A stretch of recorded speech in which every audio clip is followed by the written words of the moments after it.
Well, Josh, we're Liberation Day +1, so this is kind of like the Boxing Day of Liberation Day, the day after, and it seems the world's on fire. Do you I feel get, liberated?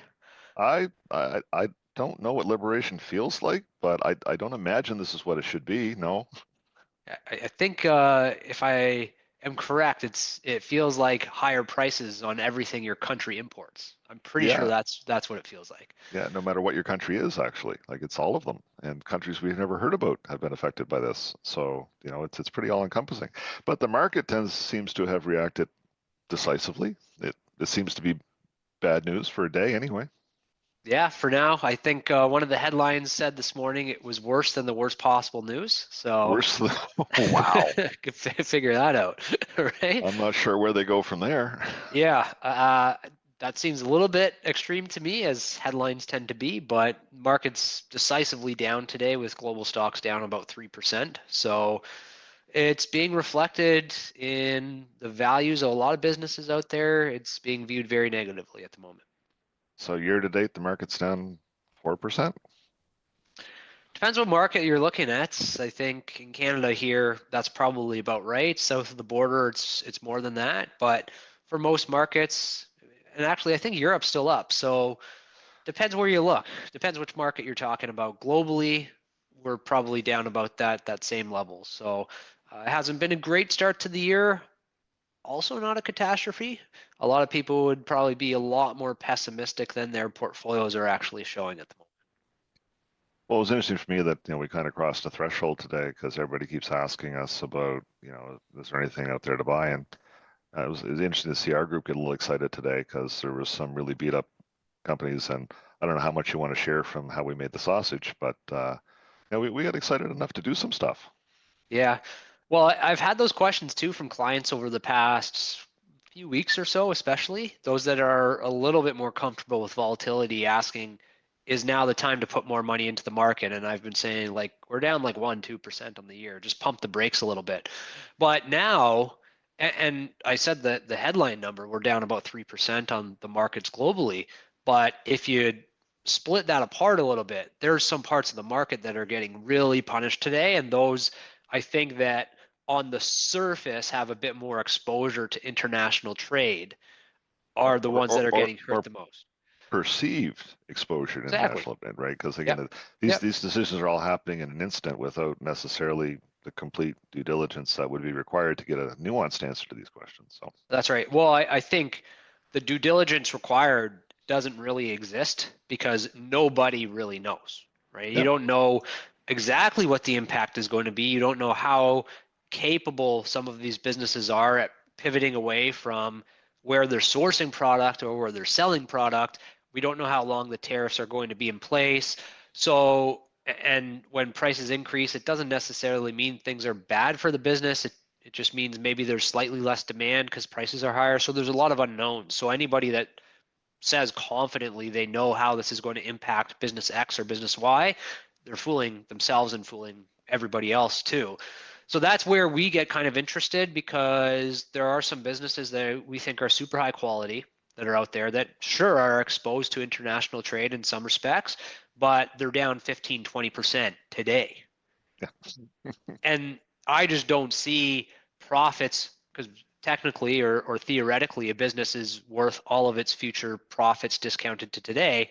Do you think that these tariffs have discounted their revenues and profits by 20% going forward in perpetuity?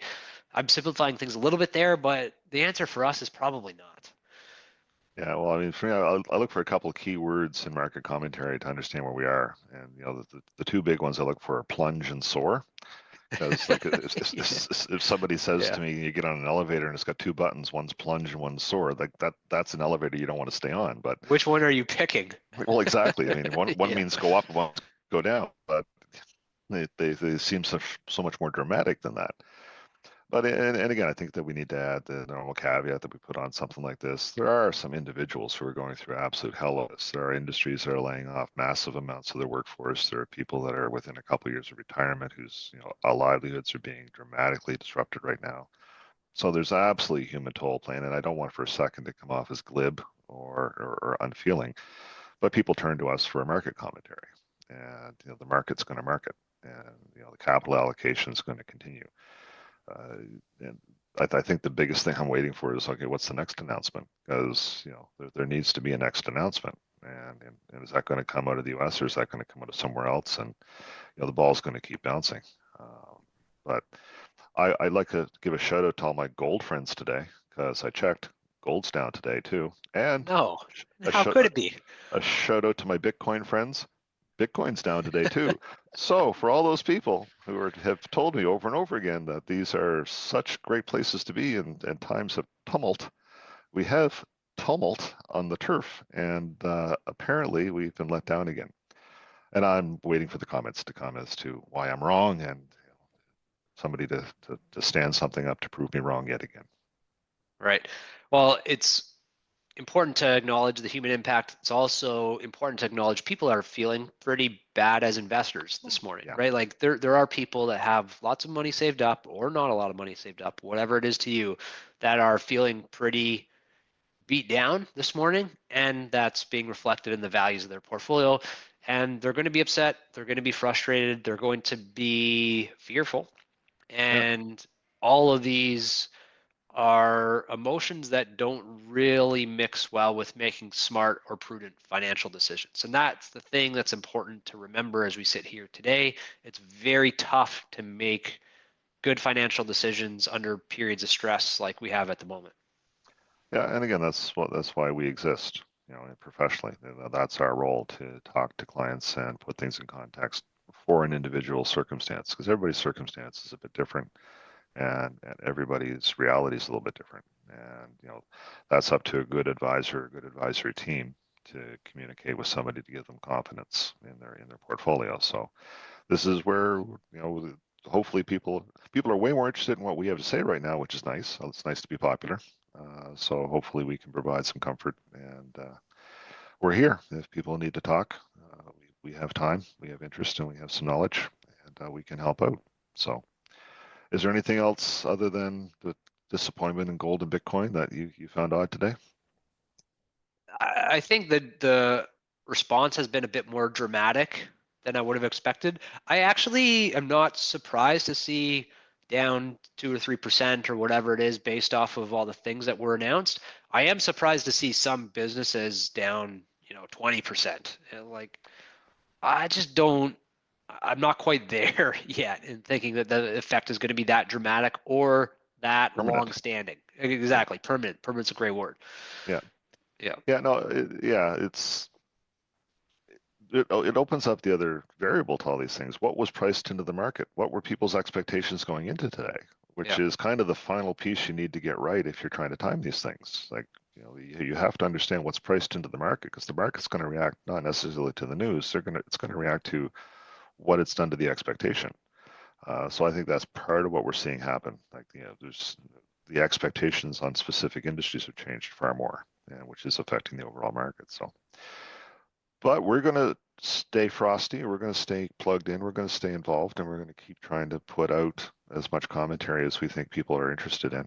And if anybody has any specific questions, by all means, reach out to us, and we'll do our best to put together a cohesive answer. At, for the 30 seconds, it's going to be current, because as we're talking and recording this at 3:14 Eastern Daylight Savings Time, on what day is this? This is the April the 3rd. This may be out of date by the time we finish recording it. So we'll try to keep things updated. Do you want to leave people with a couple to dos or two not dos? Oh, more than anything, Josh, I was waiting for your list. I knew you had bullet points there. Come on, man. Stop holding out. So I think what's more important is what's not to do. And that's try to make wholesale changes to whatever your investment philosophy or approach is. It's also, in our view, important not to irrationally sell out everything or any large parts of your portfolio that are intended for the long term. If you have long term money, these are the periods of time that test your patience, but are the absolute most important periods of time to stay the course. So that's the not to do's, is not sell out, not do anything rash or make any wholesale changes. And Yeah, and on the sorry, but having confidence that you know what comes next. I mean, like we were not to just do. talking today. Yeah. Yeah, exactly. So I mean, everybody, it's funny. This is the time those people are going to cash out and go to cash, and we're going to look back and say, hey, look, that person picked exactly the wrong time to do it. Because again, in the moment, you think, hey, this is all bad, and it's only going to get worse from here. That kind Yeah. of confidence is, being overconfident in any direction is always dangerous. Yeah. And I would say what you want to do at this point, be prepared for a little bit of volatility here.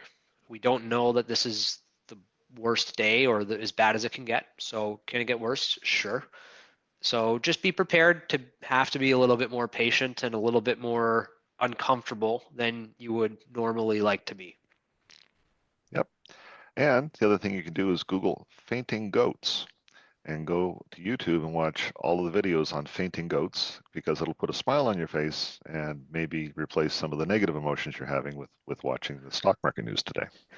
I'm going to do that now. All right, Josh. Thanks, We'll be Colin. talking. Yeah.